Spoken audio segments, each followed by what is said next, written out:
आज मैं एक नए टॉपिक के साथ आप लोगों के सामने हूँ और आज मैं आप लोगों से महात्मा गांधी के लिखे पत्र यंग इंडिया में 1/5/1924 को जो जेल से लिखा गया था पत्र वो प्रकाशित हुआ था, उसकी चर्चा मैं करना चाहती हूँ। उस चर्चा के साथ मैं कुछ कहना चाहती हूँ। तो सबसे पहले मैं उस पत्र को पढ़ना चाहती हूँ जो महात्मा गांधी ने लिखा था। उसमें सबसे जेल के अनुभव महात्मा गांधी ने लिखे हैं और उसमें उन्होंने लिखा है कि इस अध्याय में मैं अधिकारियों की इस धारणा का विवेचन करना चाहता हूँ कि उनका कर्तव्य कैदियों के स्वास्थ्य की देखभाल करने और उन्हें आपस में लड़ने या भाग जाने से रोकने तक ही सीमित है। मेरे ख्याल से यह कहना अतिशयोक्ति नहीं है कि जेलें मवेशी खाने ही हैं जिनका प्रबंध अच्छा भी हो सकता है और बुरा भी। जो अधीक्षक कैदियों के लिए अच्छे भोजन की व्यवस्था कर देता है और बिना कारण दंड नहीं देता, वह सरकार द्वारा और कैदियों द्वारा भी आदर्श अधीक्षक माना जाता है। दोनों ही पक्ष इससे अधिक की अपेक्षा नहीं करते।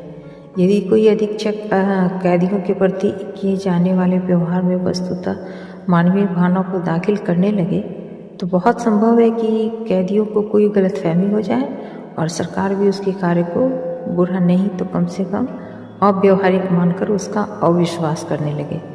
अतः कारागार चारित्रिक पतन के और दुर्व्यसनों के पनपने के अड्डे हो गए हैं। उनमें रहते हुए कैदी सुधरता नहीं है। उनमें से अधिकांश तो पहले से भी बुरे हो जाते हैं। संसार की जनता द्वारा सर्वाधिक उपेक्षित संस्था कदाचित कारागार ही है। नतीजा यह है कि उनकी व्यवस्था पर जनता का नियंत्रण एक तो होता ही नहीं है और यदि होता भी है तो बहुत कम। जब थोड़ी बहुत ख्याति प्राप्त कोई राजनीतिक बंदी कारागार में पहुंचता है तब जनता में यह जानने की उत्सुकता पैदा हो जाती है कि दीवारों के उस पार भीतर क्या हो रहा है। कैदियों का जो वर्गीकरण है उसमें कैदियों के हित की अपेक्षा प्रशासन के हित का अधिक ख्याल रखा जाता है। उदाहरणार्थ हम देखते हैं कि पक्के अपराधी तथा ऐसे मनुष्य जिन्होंने कोई नैतिक नहीं केवल मामूली कानून भंग का अपराध किया है, एक ही अहाते एक हर खंड यहाँ तक कि एक ही कोठरी में साथ साथ रखे जाते हैं। भिन्न भिन्न प्रकार के 40 या 50 कैदी लगातार महीनों एक ही कोठरी में बंद किए जाते हैं। आप जरा इस स्थिति की कल्पना तो करें। एक निशिक्षित मनुष्य जो मुहर लगे हुए टिकट का उपयोग करने पर शासकीय दृष्टि से स्टाम्प अधिनियम के अंतर्गत दंडित किया गया था, उसी ब्लॉक में रखा गया था जिसमें खतरनाक माने जाने वाले पक्के अपराधी रखे गए थे। खूनियों, अपहरणकर्ताओं, चोरों और मामूली कानून भंग के अपराधियों का एक ही जगह ठूंस दिया जाना भी रोज की बात नहीं है। कई काम ऐसे हैं जिन्हें करने के लिए कई आदमी जरूरी होते हैं, जैसे रट खींचना। ऐसे कामों में हट्टे कट्टे आदमी ही लगाए जा सकते हैं। एक बार कुछ अत्यंत भावुक व्यक्ति एक ऐसी टुकड़ी में रख दिए गए जिस टुकड़ी के अधिकांश कैदी ऐसी अशिष्ट भाषा का व्यवहार करते रहते थे जिसे कोई भला आदमी सुन भी नहीं सकता। जो लोग अश्लील भाषा का प्रयोग करते हैं उन्हें उसमें कोई अश्लीलता नहीं लगती,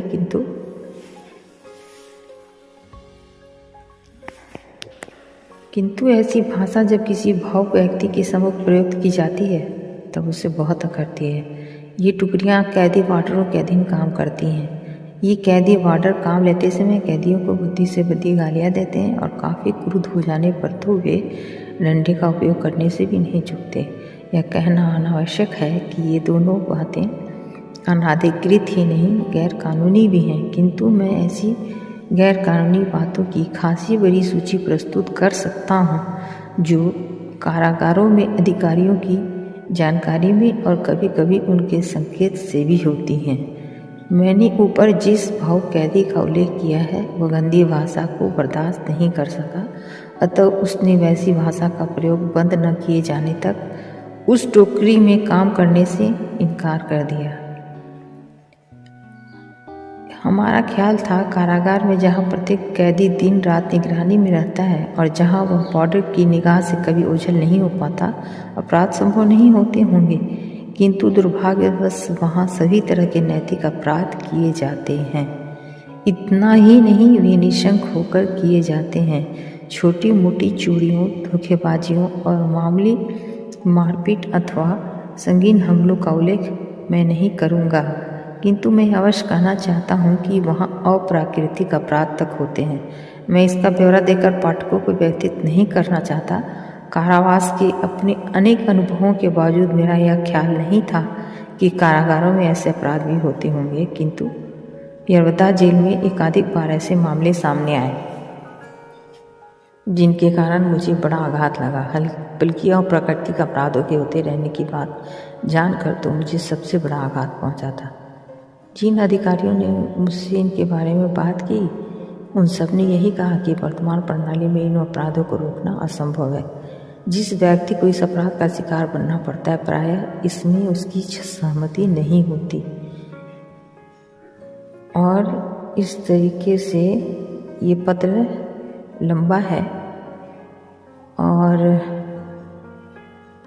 ये पत्र लंबा है। मैंने इस पत्र को आधा ही पढ़ा है और इस पत्र के माध्यम से मैं एक बात कहना चाहती हूँ कि इस पत्र को पढ़कर या सुनकर हमें ये ज़रूर सोचना चाहिए कि जो महात्मा गांधी ने उस वक्त बात कही थी, क्या वो आज भी जेलों पर ये बात लागू उतनी होती है या नहीं, उसमें सुधार हुआ है या नहीं। ये आपको लगता होगा कि मैंने ये सवाल आज क्यों उठाया, क्योंकि मेरा ऐसा मानना है कि किसी भी राष्ट्र या देश या समाज को सुधारने के लिए ही जेल का निर्माण हुआ है, जहाँ अपराधी जाकर शारीरिक या मानसिक यातनाएं ही नहीं सहें, बल्कि उन्हें सही और गलत का आभास हो सके और उन्हें सच्चा नागरिक बनाया जा सके। तो मेरा ऐसा मानना है कि इसमें थोड़े से बदलाव करने होंगे और सरकारों को, पिछली सरकारों ने कितना ध्यान दिया मुझे तो ये नहीं ठीक से पता और इसका जिक्र करना बेकार है। तो मैं सोचती हूँ कि जो हो गया सो हो गया, लेकिन अब क्या इसमें सुधार करना ज़रूरी होना चाहिए या नहीं, ये बात है। और क्या वहाँ के भी उस जेल के परिसर के अंदर के माहौल को सुधारने के लिए और उस जगह को भी पावन पवित्र करने के लिए उपाय नहीं होना चाहिए? क्या ऐसा नहीं होना चाहिए कि जो समाज के छठे गुंडे बदमाश अपराधी हैं, वहाँ जाकर वो कुछ अच्छे नागरिक बनकर वापस आ सके, न कि एक और भयंकर गुनाहगार बन के बाहर निकले। तो एक बार हमारे देश के सर्वश्रेष्ठ नेताओं को जेल के भी अंदर जाकर वहाँ के माहौल और उसके सुधार की बात सोचनी चाहिए। बस इसलिए मैंने ये आज जेल से पत्र महात्मा गांधी के पढ़े और बताए, क्योंकि जेल एक ऐसा चीज़ होना चाहिए जहाँ लोग बंद हो के वहाँ से गुनाह को और ज़्यादा अच्छी तरह से संचालित करने के बजाय वहाँ का वातावरण में रह के वहाँ से कुछ सीखें और अपने आप में सुधार लाएं। जेल इसका मकसद क्या है कि अपराधी को एक अलग कोने में रख के सुधारा जा सके, न कि सिर्फ मानसिक और शारीरिक यातनाएं देकर उन्हें और बड़ा अपराधी बनाना, या फिर एक ऐसा जगह बना देना जहाँ से सारे क्राइम को बैठे बैठे नियंत्रित किया जा सके और ज़्यादा अच्छी तरह से।